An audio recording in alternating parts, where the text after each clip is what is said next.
Mwana Mboka, bonjour. Bonjour, Ndeko Stéphane Balamwangi. Bonjour, Bandeko Nyonso ya Edem Télévision Officielle. Merci beaucoup. Nzambe a Batela Bango. Sangwezo Kende toujours Kitoko. Moussala Oyo Edem Azosala. Merci. Iska Nyonso ba patriote congolais Bazali. Nzambe Pe Abomba Bango. Et Nazo Tombela Mbotama Elamu na petite sœur Nanga Sandra. Azan Allemagne. Donc, une fille très très discrète. Wow. Abinaga Biaya, publier photo te. Tombela ka leki na yo. Abona photo. Donc leki ona za la ramasoka yekin. OK. Sentiment kalongoleli yani moi basket, moi tiche. Ah oui, très très jolie fille. Na bateli leki na ngai ne longi po ba we la été. Mbotama ela mo c'était hier donc Sandra de la paraton Yaya, grand frère propre le pasteur Guili. Bisous bisous, que du bonheur, plein de bonnes choses dans ta vie. Et Nzambe a fongola encore ou etikali oyo moko yebi. Aujourd'hui 24 août, mon grand frère propre Yandi Makivova donc depuis Belgique. Ah oui. Bozotalaga donc Borsalino na moto donc joyeux anniversaire. Na lobi souka na guerrier combattant ya Tongo Noko. Donc compagnon d'élite donc le chef de l'État. Ah OK. Voilà okay, donc Yandi Makivova les qui wana bosani yote Nzambe abatela yo mokolo malamu mbotama elamu ya malamu pe elanda yo. Très bien. Voilà donc papa Philippe Mata aussi a télémi lui il est convalescent okay. très très grave. Nzambe Souma. Nzamba bikisi je très bien. Héros déjà bapoza na Bujumbura na mama mbotama elamu Nzambe abatela. Très bien. Nazo maintenant na famille Kabila et puis na Fachi Apesi bana Congo mai ya komela. Le voilà somme. Mais famille Kabila, qu'est-ce qui ne va pas? Beaucoup de Félix, c'est comme une chasse à l'homme. Vous avez pour ça, vous avez bango, ce qu'on a Congo. Vous avez contre Bozuina Bango. Qu'est-ce qui se passe? Ndako, côté. Ezani. Papa Stéphane Balamwange, merci. Ok. Na habité sur batu bakanisaka état de droit. Tika batu bafanda Kenya. Ok. Est-ce que vous avez état de droit et zo bimisape na ba innocent ou basana boloko? État de droit et zo zongi sape biloko batu babotola. Ah. État de droit et zo zoape ba oyo fallait l'état ye babango.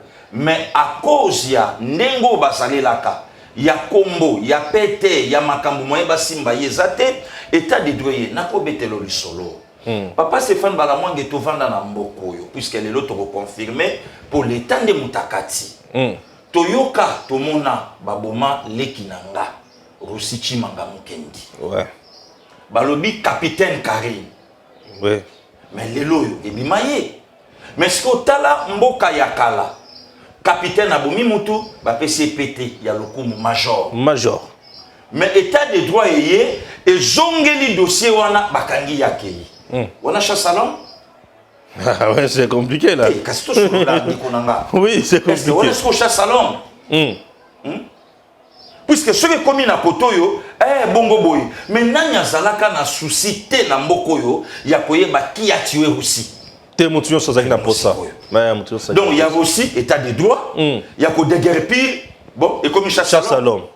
Ndako na ye, bureau na ye. Mais on n'en disconvient pas. Bachi yango les banda. Est-ce que vous pensez que l'État zabololé? Non. Papa Stéphane ndana otovana na kata mboko na Kinshasa toyeba te ke CP ya parti moka lokota ndako na Gombe. Toyoka wana, toyoka. Or ndako ezalaka désigné na ba président ya Assemblée nationale nde bakofanda wana moko kutu afandaka pe wana. Yé kutu atikala ta ozala président de l'Assemblée nationale. Atikala jamais kozala. Siko ba poser question afanda kuna ndenge toyoka, ndenge toyoka, mama lobi ke tolokota ka tokutaka lupango salité biso tokongisi. Obongisi ayote? Yebisanga. Siko Rwanda, est-ce que c'est pas ce qui va tout. Non, moi je trouve que tout l'État a sa moussala. L'État est à la kakate que Soki et Junangambo a coulu vital caméré, ne justice au mabé. Soki Kenangambo, ya Jamal Kabound, non, bakangaka député boyete. Mais lelo siko ce qui l'État, naïbi que l'État n'a biso lelo samsa kitoko. Ce qui lelo lobi a fongola dossier sur la mort ya Marius Gangale. Et que ba coupable ba simba. Et comme ça salon problème de sous. Ce qui lelo ba fongola dossier na mort ya Daniel Botet Loleke. Et comme ça salon soki lelo toluki toyeba ba extorsion oyo salama na mboko oyo et comme chaque salon mais papa Stéphane Balamwange pourquoi lelo bato bakokoti sa famille Kabila na kati mais bango bato bazalaki en tête ya gouvernance à 18 ans ouais balibenda kwa l'état soyons sérieux tovanda awa tozala Maréchal Mobutu excusez atika bandaku ya l'état babetela biso le solo tout au long ya Gombe wana ba Inaza. On s'est rappelé. Mais Tolanda pe na télé tolobi lelo so tali bandaku nyonso ya l'état oyo Mobutu atika ka lelo ça shooté. Il y a un ministre ya habitat sur urbanisme.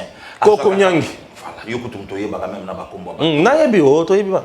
Toyeba. Siko lelo so balobi balandela dossier wana. Chassalon.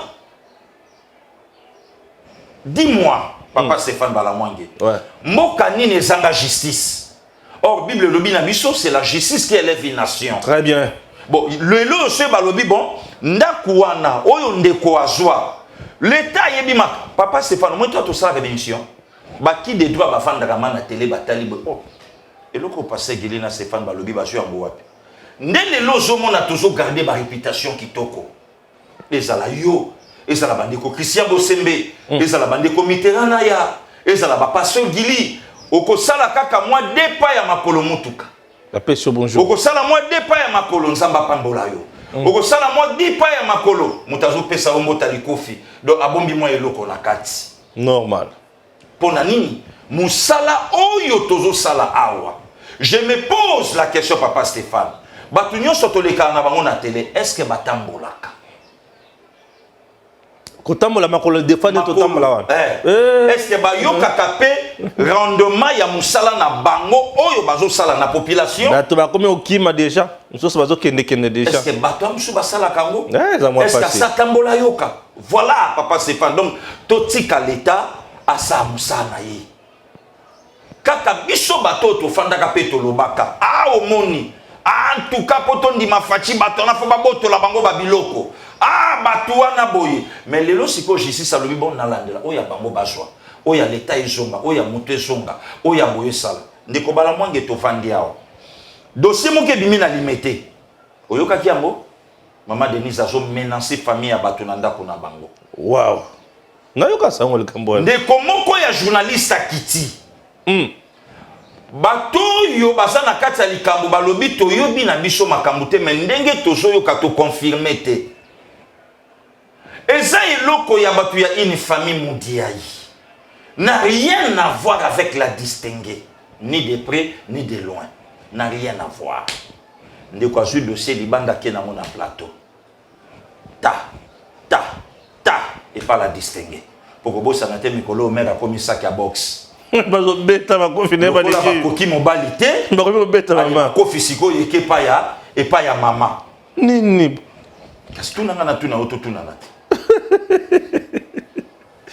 Baba ni obeta mère. Donc le col a ba koki mobalité, allez. Ah! Maman Denise azobo. Est-ce que lelo maman Denise même na ndenge na ye ya kozala. Est-ce que il faut aboto la bato ngani ndako. Oyokate Papa Stéphane Balamwange. Maman Denise azuba na ba Rwandais 500 orphelins. Pose la question baza petit lelo. 500 orphelins oyo ya ba Rwandais wana. Ya ba Rwandais na tikala koyeba bisika bakenda te. Maman Denise ayaka na bango awa. Na tikala ko mona ta mutu moko te. Bazala kawapi. Oyokate Maman Denise asenga mbongo na banque moko.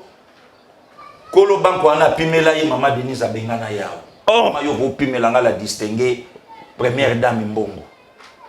Maman Denise. Maman Denise. Na tikala ko yoka mbongo na te. Oyokate Maman Denise ake na Dubaï, ye moko Maman Denise allait plat biloko kolia valeur à $15,000.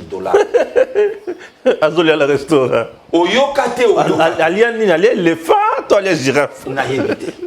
Ou soit ibu, ou ibu mona na gate. Ibu mona na gate. Comprenez? Oui. Nyonso wana di n'importe quoi. Ouais. Ba monique esimbité. Ba kwei. Ba utiliser moninga mwasi lokola ye.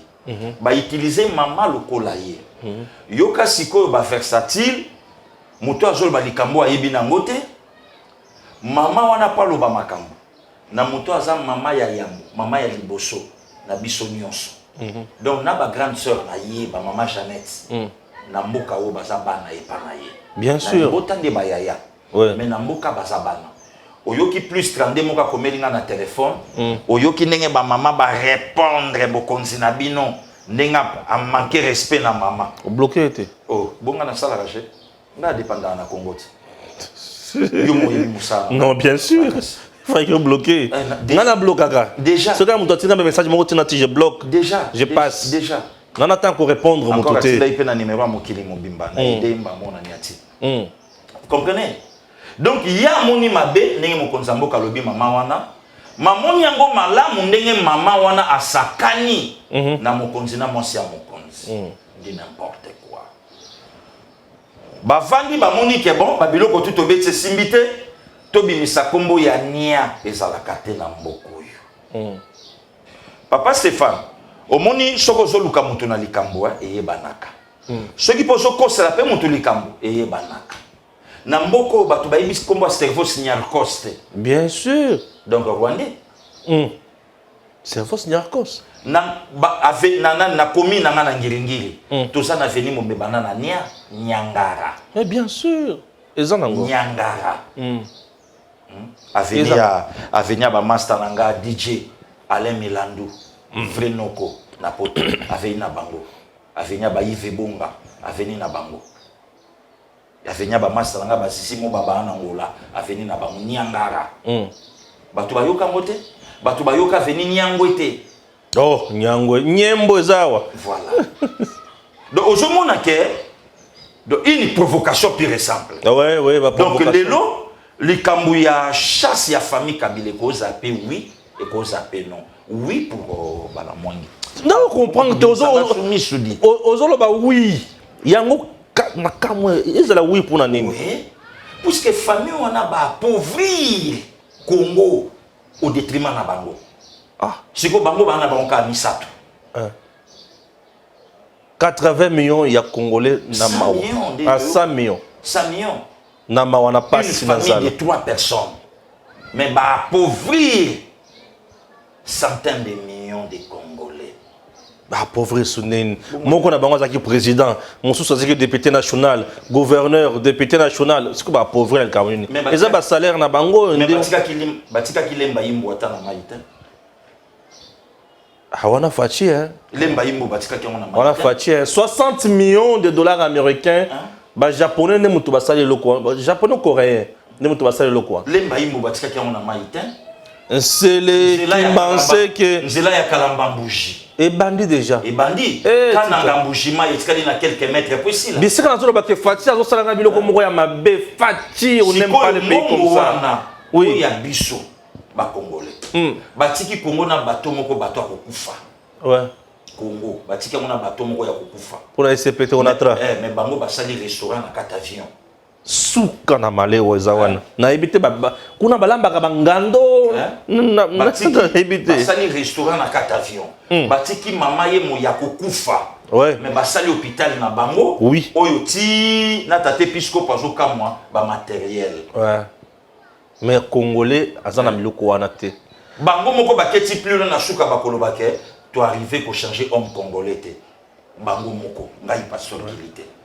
Homme congolais zangi bis. Que nde na campus oyo bimela. Ouais. Tala ndenge université ya Kinshasa eza. Te liboso zaka somo. Bande ko kendo sambela kuna ba mataba na ba fenêtre na ba auditoire na parlons même pas. Ouais. Le lokoma yoka propre. Lelo to lo balisu nini. Économie à peuple congolais 3 à 4 milliards souka. Mais avec des dirigeants hyper riches. Avec une population pauvre. Très pauvre. Très pauvre. Les lots, ceux de la richesse, c'est comme chasse à l'homme. Bakosalaka émolima à Zoé. Fois 12 ans. C'est normal, puisque émolima déjà, il y a 3 ans. Et ton indaku, ba fenêtre, ba porte blindée. Vous comprenez? Donc, les lots, Batoubatika Nabango, Makambatika justice, à Samusana et commissaire. Justice à Samusana et commissaire, on ne refuse pas, c'est bien. Maintenant, l'embaïm, Misolo Mai, Monga Fula, Ngalie Mazana Mai, Matete Rosa Mai, nsele ya kozwa mai kisenso ya kozwa mai. Papa Stéphane faci aprometaka la kakate. Faci Airways. Faci chaque voyage vaut 2,5 millions de dollars américains. Oh, faci akendaka nango. Ils solo to bato balobaka. Selon batu ya mabe. Ah, ok. Ah, c'est bien, c'est bien. Mais lelo sikoyo, oyo ekoti pour la première fois 15 chefs d'État banda Congo ezala Congo. Donc bango ba yina bango ka poche vide de l'autre côté, balali na hôtel na biso ofele, bali biloko ya ofele. Donc ata erreur na bango côté. Non, mais Sadek a côté simbongo na Congo. Bayaki na lokola be invité ya Fachiti. Ya Fachiti. Bayaki be invité ya Sadek. Alors Sadek c'est une grande organisation qui a beaucoup d'argent. Est-ce que Makambo oyo lobi ba bayebi yango? Ba koloba nini wana za mutema mabe? Ou soit bayebi na bango pe. Bien sûr. Sadek ne mutu a organisé Makambo na Congo. N'a rien à voir avec les trésors. Non, non, non, non. Vous comprenez? Non. Bien sûr. Mais les lots tala, to fanda Kabila ke atiki biso maïta atiki biso couranté. Mais tala un Kinois, tala président congolais. Lemba imbo oyumeli atate. L'eau c'est la vie. Ouais. Bandeko ya likolo baso souffrir na maïta biloko akolia. 3h 4h baso ndeko bala mwenge na zo mitunda. Ti lelo oyambinga na plateau ya Eden. Social et à la canine, on a eu un social à peuple congolais. Ah, social. On a évité. Social les ensemble n'est maï. Social les ensemble à gratuité à bana. Ok. Social les ensemble à courant. Ok. Courant on les en a social. Na soins médicaux. Soins médicaux les en a social. Sécurité les en a social. Salaire comme a dit ça n'est pas mal ça wana. Ça fait partie. C'est les social. Ah bon. Bilo que belé ya. Puisque na droit de l'homme na respecté wana eza social. Voilà. Nyonso ezaka autour ya mutu. Na yebaka te. Ya momoni na tuni yo po na yebite. Oh. Fati avandisi makambo ya. Na yebaka ka social ndenga passé gili mutono na yebi. Ba pienga biloko na lié. Tote. Bon biloko olia sur les salaire te. Bonga na yebi mutu na ngai. Si masa se beta ma olia. Po na yo kaka ba to social à peuple congolais za bien te.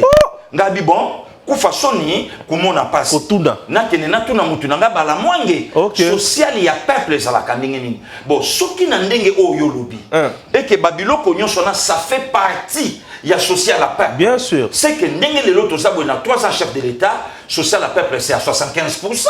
Ezaki toko na elengi moko à 75%. Bien sûr. Puisque na yo kakata msuba tumsuba lobaka est-ce que tokolian zela mais ndekwana ibite nzela pe bali akayango. Nzela za kati social. Ça fait partie aussi à social. Ah, bien sûr. Donc nzela pe bali akayango. Oui. Tokolian zela po nzela nde muta koya na damage. Bien sûr. Et ko sala ke tolia. Ouais. Donc lelo ndenge bazo bongisa mama yemu. Ndenge bazo tongango. Social. Ça fait partie aussi à social à peuple congolais ça. Oui. Donc les longs nzela ya kananga mujimai social. Donc ça fait partie aussi social à peuple congolais. Bien sûr. Et ça la malam. Donc les longs ndenge lotili ke peli na kabe ya kamwanga. Social. Ça fait partie à social. Oui. Les longs ndenge bazotonga ekolo ya munene na hôpitalo ya munene o ebimisaka makelele na makambu ya kulutu na soma Marcelin Bilomba. Ouais. Oya FPI. Na yebi oyo mutu moko lobaki FPI abimisaki mbongo ebele. J'ai des amis qui sont là-bas. Voilà. Oui, bato lokuta bazaki ebele la Congo. Na bina yo Papa Stéphane. Bato lokuta baza ebele. Donc lelo soko tali hôpital wana na Congo ezate. Baso betango wapi na Kabeya Kambo. Marcelin Bilomba, mes sincères félicitations pour nous. Félicitations pour nous na musala osali. Les bosso to zwa moi chimie ya biloko ba kosa biso. To regarde to bebisa kombo na yo. Te limbisa. Osali musala na yo félicitations, vous êtes un homme d'état. Wana mutu ya mayile. Ouais. Et puis Kulutu Marcelin Bilomba. Donc lelo Papa Stéphane. Bino bapanzi sango bo préféré beaucoup misamutu. Pois alongoli Marbella n'est-ce pas na ye na bona kindu. Mais na mbongo nini. Bo préféré beaucoup misamutu atongi université. Mais bo préféré boloba mutu a échoué. Oyo azo réussir na l'état. Oyo azo réussir na population. Oyo azo sala ya yete pour votre information. ndenge na yoki na lobi te eza bongo nini nazoboya makambo bakitema na ba mukamate leader yebele kobimisa leader tala photo yebele kobimisa bakokata vidéo oyebi ke chef de l'état longwe na pavillon na mama Denise ndenge na yoki balongwe na pavillon bakomi sikoyo na ndako bien bakoti sikoyo na palais présidentiel pour la première fois banda Congo ezala Congo toloba malembe po l'état bayoka te bazwa ngai pour la première fois 3 ans et demi après Fatia Lungo na pavillon 62 ans après oui puisque moto avandaka na ndako wana ezaka Kasavubu na Lumumba siko il y a 18 il y a 18 ans avant d'été il y a 4 ans peu avant d'été donc Fatia ya bongisi de lo ko si ba bengana ba boya ki yango déjà comment dia potopoto donc mon konzalo na pavillon akesi ko na ndako ebongi na bakonzi waouh félicitations oh ils appellent social à mon konzi donc tala Congo ma chantier nanda ko to vandaka il faut répondre à la norme sociale. Oui, on a aménagement du territoire. Aménagement du territoire, ils ont dirigé na excellence Luandomboyo. Voilà. Ndako ya ndako, il faut répondre à la norme sociale. Même commune ce que ba okatango, il faut répondre à la norme sociale. Et ni ko lobake commune on il faut ça avenir bien, il faut ça là-bas terrain ya bana babete la balle. Donc na Congo, voilà. Na Congo ba lobi na social les aka damage. Ba yebité. Donc voilà papa Stéphane. Oui. Oh le lozomona musala et salami na 3 ans. Donc ngana lobake les lopeso babi ba luka famille wana. Ba justifier peut-être les gens ngopeli kamba so monter. Mais là traloba yango, mais là trakuta kenda ti plus loin ba sala table ronde. Ya bozui ya bato na yo zo bozui wapi. Le connaît aux kaké milatre mutaloba ce qui te bêtit le connaît leader za kaké ya mona lobi milatre mutaloba table ronde milatre na boité ce qui te met le so ba lobi ke bon ba meka baye ba bozui yango comment pendant 18 ans ndenge na moni bozui richesse à plus que maréchal Mobutu à 32 ans. Oh Mobutu 32 ans non. Vous avez raison. Pour na 32 ans, Mobutu l'entreprise quand même est tombée. Voilà. Na 32 ans, Mobutu bato afutama quand même malamu. Voilà. Je me souviens bato bana que nous habilons dans la cantine et consort. Voilà. Na 32 ans, Mobutu j'ai quand même makasi. Makasi société. Mais ba ezaki quand même. Makasi. Oui, mais nyonso wana ekufa. Ekufa. Et puis même biloko ekufa ya l'état, basala ya bango ba privé. C'est que bango bazui ko le Mobutu. Mais yango kasi na lobi. Ouais, c'est que bango bazui ko le Mobutu. Richesse à 18 ans et qui il y a 32 ans. Ah, leader. Donc avant le bango on dirait batouana ba sissé biso, ba botoli biso bolenge. Bien sûr. Ba botoli biso destiné, ba botola biso avenir.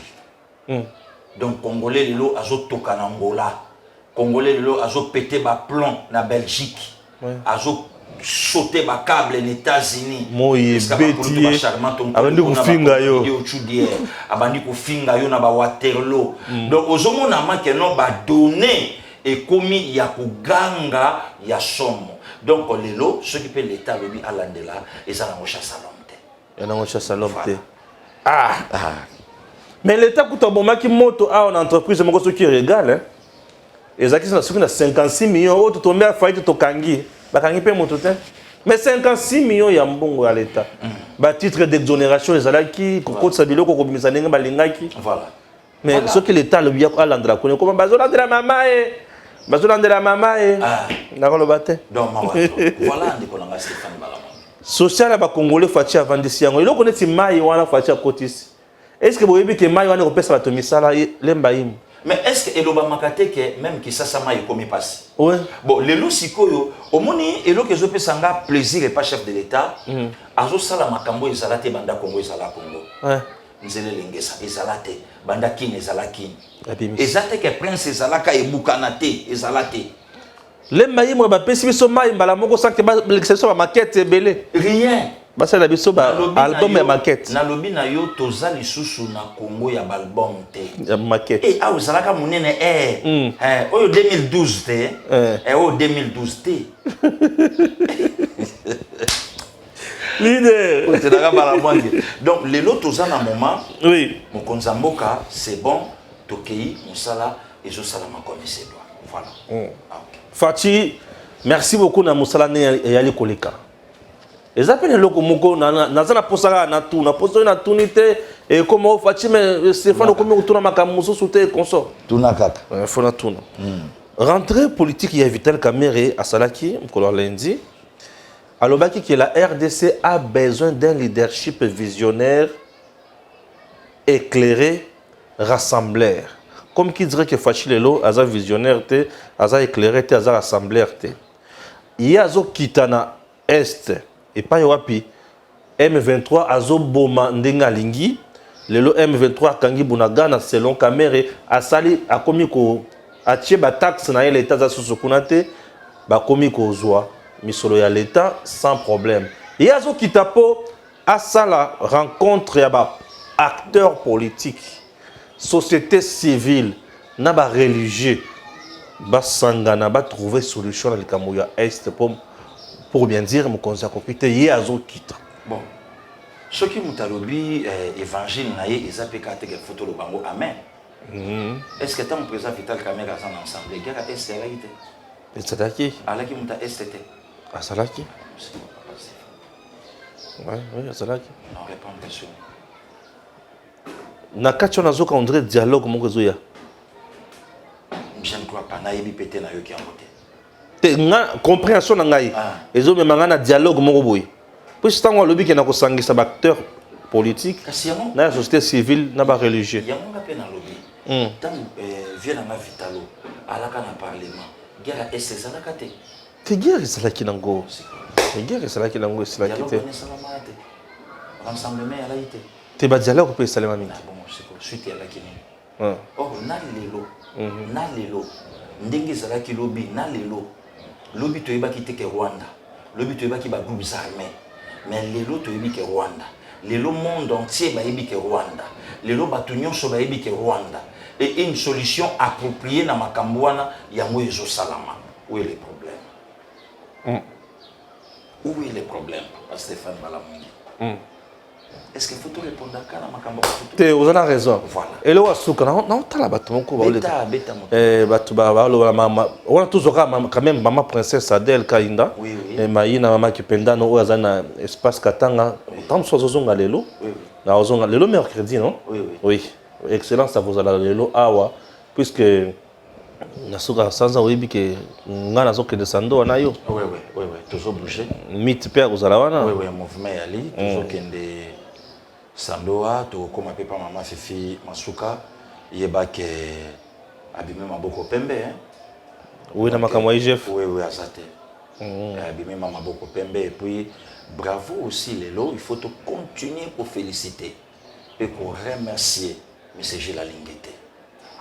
Ezala te banda Congo ezala Congo que police a misolo ezolanda pe lelo ba yi politique bato bazana kate bonga bazobanga kosimba ko babi ke gendarme anasima donc toko koma peti na kolwezi non na Lualaba bien sûr oui toko mona pe mama Fifi Masuka toko kutana na ye après toujours na biso Kinshasa.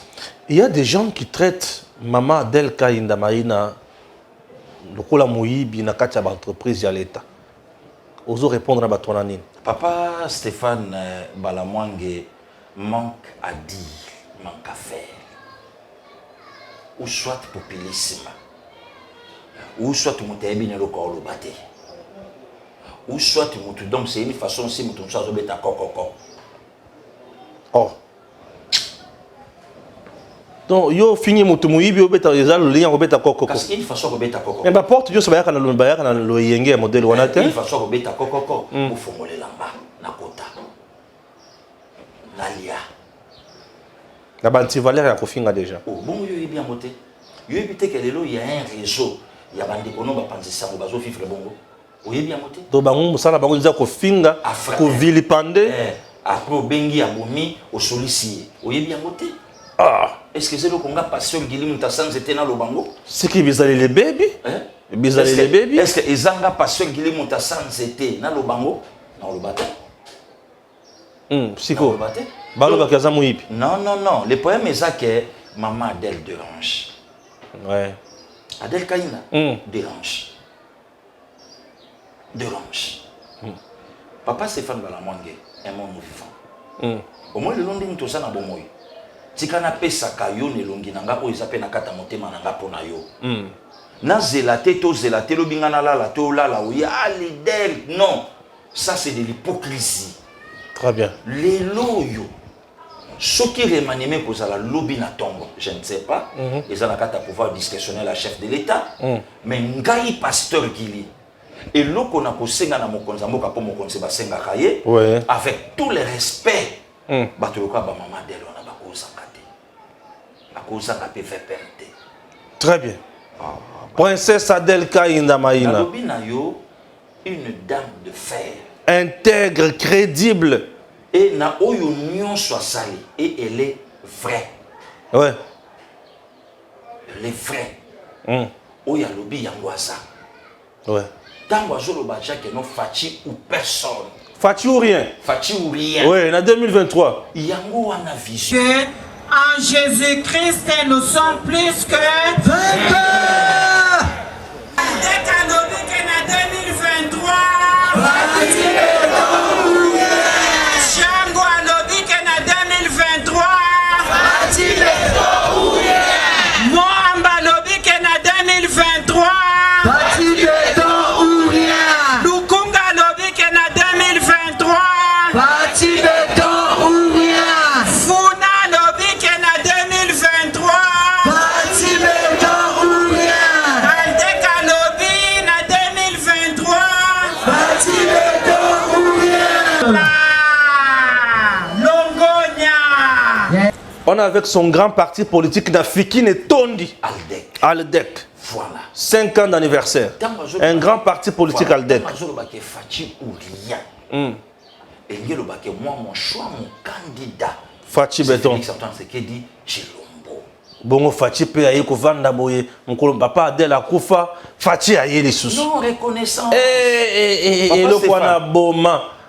Fachi aye les sous. Papa c'est. Est-ce que tu vas na wana muké bon to commentaire ngo. Pas de problème. Fachi wana ina matanga ya papa Adèle. Sans plus tarder, le numéro 1 de la République démocratique du Congo, Félix Antoine Tshisekedi Tshilombo, aye au Tika Fololo. Suivez d'abord ce reportage et puis on se retrouve juste après. Le colonel Ferdinand Maïna Bachilo, père biologique de Madame Adèle Kainda, ministre d'État en charge du portefeuille, a tiré sa révérence à Kinshasa le 28 juillet dernier. C'est ce mercredi que la famille de l'illustre disparu a organisé des obsèques dignes en la cathédrale du centenaire protestant. Toujours plus proche des siens, le chef de l'État Félix Antoine Tshisekedi Tshilombo a personnellement fait le déplacement de ce lieu du culte pour honorer la mémoire de ce vaillant officier qui, durant toute sa vie, a servi la nation sous le drapeau. Le garant de la nation s'est incliné devant la dépouille. La princesse Adèle Kainda, fille de l'illustre disparu, ministre du portefeuille visiblement abattu, a reçu la consolation du père de la nation. Un honneur pour la grande famille royale Oussengue qui exprime sa reconnaissance à l'endroit du président de la République. Au président de la République, je voudrais lui dire merci, lui exprimer beaucoup de reconnaissance du clan Oussengue, qui est notre clan royal, et de toute la communauté Tchokwe. Nous n'avons jamais été élevés en politique comme maintenant. Nous n'avons jamais eu de valeur comme maintenant. Les mots pour qualifier ça ne sont pas aisés à donner. Il nous a beaucoup élevés en dignité et puis en se déplaçant. Et je sais qu'ils ont de très bonnes relations, elle le considère beaucoup. Ça nous touche profondément. Plusieurs personnalités et membres du gouvernement étaient présents à ce culte d'action de grâce officié par le révérend André Bukondoa, représentant légal de l'Église du Christ au Congo. Le colonel Ferdinand Maïna Bichilo, retraité de l'armée congolaise, quitte la terre des vivants à l'âge de 77 ans. Oui, c'est bon. Balobaka, biso toyoki amona kisasa, moninga malamu bayebaka ye na pasi. Lui, le chef de l'État, mayebi travail, il y a ministre naïe. Oui. C'est ça la réponse. L'institution président de la République s'est déplacée. Travail à Bandi Wapi. Travail à Bandi le 23 juin 2019. Na stade. Oyo chef de l'État a yé kosenga nzambe pardon. Pe ko annulé maloba nyonso oyo loba mana mboko oyo. Maloba moni loba mana mboko oyo. S'il faut faire les accords avec Satan, je les ferai. Qui a dit ça? Deuxième président du Congo. Mobutu Sese Seko. S'il faut faire les accords, to Salambo. Toye koyo kamaloba, la guerre sera longue et populaire. Toke na mona lingala. Bitumboyo e kuumela. Pe ekozala ya batu nyonso. Yango ba umisi yango kino lelo. Yango oyo. Lelo sko fachi aye po asilisa. Yango oyo. Na mboka oyo papa Stéphane. Toyoka maloba. Avant moi, c'était le chaos. Après moi, ça sera le déluge. Donc yon nzambe adjoint. Siko maloba na batu balobango ba konza mboko ba dirigeant mboko oyo. Siko le 23 juin Mokonza Mboka ye na stade place nini place oyo baboma 4 ministres le 1er juin 66. 53 ans après, na même mois, 5e président aye bisi d'abord Nzambe pardon et pour le Janil en ma qualité de chef de l'État, en ma qualité il y a qu'à conduire peuple oyo Koko Sabambo. Maintenant, Nanya conduit ça peuple, c'est un berger. Maman Adèle a vision le Fachi, c'est lui, Josué. Seigneur, je viens te recommander le commandant suprême de FARDC, le chef de l'État, président de la République, Félix Antoine Tshisekedi Tshilombo. Notre Dieu, à partir d'aujourd'hui, il devient Josué. C'est parce qu'il nous fait entrer maintenant dans Canaan. Et tous les peuples congolais vont maintenant consommer le meilleur produit de la RDC. Mais le chef de l'État Lubango depuis le 23 juin a dû vision on a le 6 juin. Aïe nango la traversée mer traversée Makamuni nango traversée obium to na centenaire prière et salami le 6 juin répercussion yango na est a souki wana te le 17 juillet na stade de martyr fini la guerre mais na est bitumbezo bunda ya lobi fini la guerre na prière lelo baloba na biso. Et le 23 juin, le 6 juin, le 17 juillet, un mois après, 30 jours après, Fachi, président ya Sadek, donc Sadek et Lungwe, et Yena Kinshasa, pour Bapé Fachi Bokonzi, ou Bapé Samona président Mokote Namboka, Bongo. 17 juillet, 17 août. Tala, une dame, dans la vision de son père. Qui est son père? Félix Antoine Tshisekedi Tshilombo. Pourquoi? Puisque Fachi, c'est lui la source. Yakoto Kamai. Maman Adelaye a Toki vision chef de l'État dans la prière. Prière, il y a le 17 juillet, répercussion dans le 17 août, Fachi présent Sadek. Bref, les gens qui pensent que... Donc, les lots dans la télévision, pour abeta ba armes non conventionnelles. Mais actuellement, il faut taper ba armes non conventionnelles au bêta. Okobeta arme non conventionnelle et pas d'El Kaina Maïna. Okobeta arme non conventionnelle Lelo et pas Didier Boudimbo le génie blanc. Oyo bloc 25 et comment l'obi sabato. Ouais, le solo bloc 25 ouais. Didier Boudimbo. Okobeta li solo il y a gratuité Lelo et pas mettre Tony Mwa Bakazadi. Okobeta li solo il y a finance il y a Mabel Lelo est-ce que Nicolas Kazadi Azali? Okobeta li solo il y a budget 11 milliards est-ce que Aimé Bodji Azali? Li solo il y a aménagement du territoire Okobeta ngo et pas Guy Luando. Lelo okoloba combo ya maman Gisèle Ndaya Mabé genre et famille. Non, papa Stéphane Balamwangi. Omoni Lelo hein, topé ça merci na ba cerveau d'état Jean-Pierre Liao. O fonctionnaire azala ki moto sapato e boula phase. Lelo pe ba komo beta li solo fonctionnaire azana na bomo itina liwana ye misala na ye landa ye. Misala na ye landa ye. Mabe lelo ko beta li solo sonance mabe. Isika ya nanga lycée ko fazali. Sonance azaki na ba cinquantaine de mois impayement. Esprit de mort rezo kotakati kuna na kati ba cercueil ba mandala la. Lelo beta ngo mabe? Non. Ndeko nanga Balamwangi batu photo sala na respect ya batu. Voilà pourquoi avec tout le respect je demande pardon na Mineta. Puisque na yo kalanda kabiso. Bien sûr. Oyo nyonso lobamaka na minoka ba panzi sango. On dirait que tu as sa papa Alexis Tabomamba raison. Minable.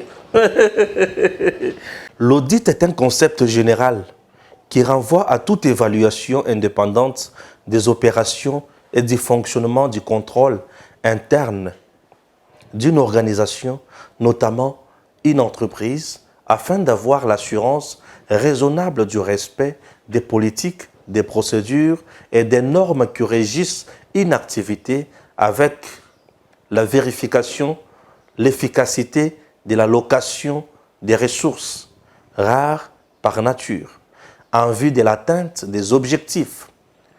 L'audit classique est pluridisciplinaire car il concerne toutes les fonctions de l'entreprise et pas seulement la fonction financière qu'il serait dangereux de réduire à la seule trésorerie. Il peut concerner l'organisation, les opérations, l'administration, les finances, la stratégie ou les approvisionnements, etc. etc. L'audit du portefeuille sur les entreprises publiques est un audit externe qui s'inscrit dans cette logique classique pluridisciplinaire et aboutit à la production d'un rapport critique après observation du principe du contradictoire, rapport mettant en évidence les dysfonctionnements relevés, les négligences coupables ou même les fraudes, dans le but de les corriger et pourquoi pas les sanctionner afin d'envisager le redressement de ces entreprises publiques. Les avantages de l'audit classique sont nombreux, parmi lesquels un diagnostic global ou restreint de l'entreprise, une évaluation indépendante des compétences de gestion au sein de l'entreprise, à tous les niveaux, la mise en place de mesures correctives, y compris les sanctions, une évaluation objective des mandataires publics. Les recommandations formulées à l'issue de l'audit constituent la valeur ajoutée attendue de tout auditeur en conclusion de sa mission d'audit, bien sûr, auprès d'une entreprise, ce qui est loin de ces sanctions pénales. Ce que dit la loi, plutôt l'ordonnance de 1987, créant l'IGF tel que modifié et complété en 2020, sur la présence de l'IGF dans les entreprises du portefeuille, c'est l'encadrement permanent dont elles peuvent faire l'objet, étant donné qu'elles rentrent dans le champ de sa compétence au titre d'actifs publics matérialisés par une participation financière de l'État. Cette présence quotidienne de l'IGF dans les entreprises publiques semble ainsi juridiquement justifié, mais ne constitue pas moins une gêne pour le fonctionnement courant de l'entreprise, tout en constituant un obstacle à l'exercice de leurs attributions pour les autres organes de contrôle de l'État sur les entreprises publiques comme le CSP. Ce que l'IGF gagne dans les entreprises, c'est notamment sa popularité, mais aussi les gains financiers comme aviseur lors de nombreux redressements fiscaux auxquels elle se livre légalement à charge des entreprises. Des taux de 50% des droits et taxes éludés sont annoncés. L'audit classique est limité dans le temps, notamment en fonction de son caractère spécifique, limité à quelques domaines précis ou global. En moyenne, il faut compter entre 30 et 45 jours, selon les termes de référence. Le fait de juger de l'opportunité des décisions ou de dépenses à faire, l'IGF joue le rôle d'un organe de tutelle non prévu par le statut ni par la loi. La présence de l'IGF remet en cause toute la politique de réforme initiée par le gouvernement en donnant plus de responsabilités aux mandataires. Le problème ne s'arrête pas au niveau d'encadrement, mais de la sanction et de la récupération des sommes éventuellement détournées. Aucune personne sanctionnée sur base du rapport de l'IGF n'a été condamnée ni retourné les fonds supposés détournés. Que gagne l'IGF dans les entreprises, chers compatriotes? À l'heure des charges, il convient de relever que les entreprises ne le payent pas. L'IGF d'ailleurs n'en a pas besoin au regard de gains qu'elle lui retire du fait de sa présence. Elle cherche, à travers les documents, les fraudes aux taxes et autres impôts, car elle apparaîtra comme aviseur. Il semble qu'elle aurait gagné 5 millions de dollars américains à la Gécamine dans une telle opération.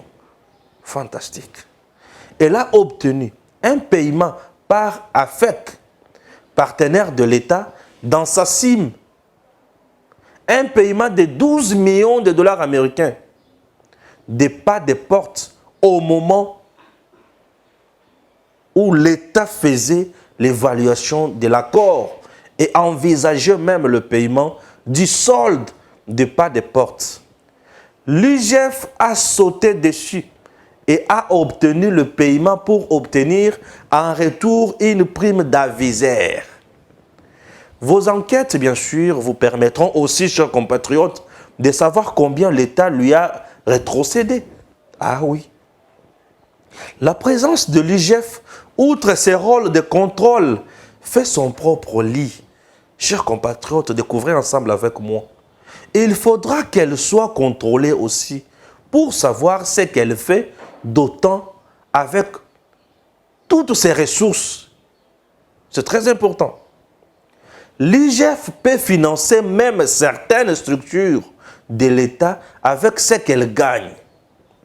Il suffit de lire l'article 12 de l'ordonnance du 24 septembre 2020 pour s'en convaincre que c'est une institution qui amasse beaucoup d'argent.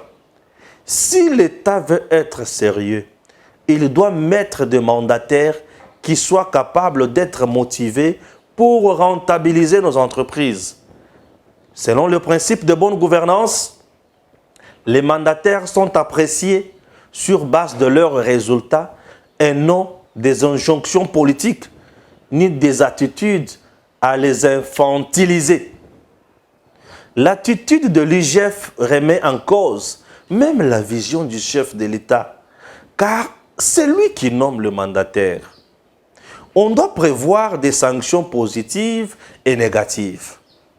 En faisant cet encadrement éternel, ça devient contre-productif et les entreprises restent dans la léthargie et ne pourront pas chercher à être rentables car la décision se prend ailleurs sur base des caprices de l'IGF qui est même interdite de s'immiscer dans la gestion des entreprises contrôlées.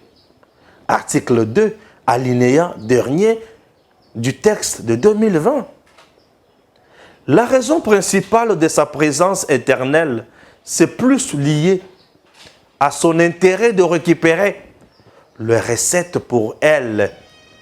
Même la DGI se plaint, car l'IGF fait le contrôle au second degré et le redressement alors que ces contrôles étaient effectués par la DGI. Il faudra faire attention à ce que cette recherche effrénée des gains par l'IGF ne gêne pas à la longue la maximisation des recettes, car l'IGF aura cherché à maximiser les siennes d'abord.